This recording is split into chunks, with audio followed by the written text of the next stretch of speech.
Big time rollback sa gasolina dyan po sa Iloilo City.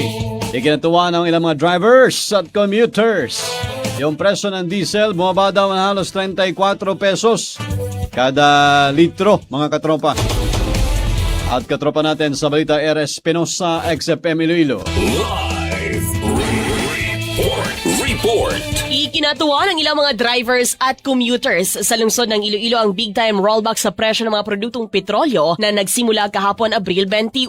Sa panayam ng XFM News Team sa ilang mga drivers ng tricycle at jeep, malaking ginhawa para sa kanilang pagbaba ng presyo ng gasolina at diesel, lalong-lalo na sa ngayon na humina na rin ang kanilang kita dahil sa walang pasok. Sa kabila nito ay patuloy pa rin ang kanilang hinaing na kung maaari ay maibalik na sa normal ang presyo ng gasolina sapagkat hindi rin umano tumaas ang kanilang singil sa pasahe. Napagalamang nasa 24 pesos hanggang 34 pesos kada litro ang ibinaba ng presyo ng diesel habang nasa 3 hanggang 6 na piso naman ang gasolina. Ayon ito sa updated price board ng tatlo sa mga major brands ng gasolina sa lungsod. Sa ngayon nasa 90 pesos hanggang 109 pesos na lang ang presyo ng diesel habang nasa 78 pesos naman hanggang 92 pesos ang presyo ng gasolina. Nauna nang ipinahayag ng Department of Energy na tinatayang nasa 24 pesos and 94 centavos ang pagbaba ng kada litro ng diesel at 3 pesos and 41 centavos naman sa gasolina ngayong linggo. Mula dito sa XFM 100.7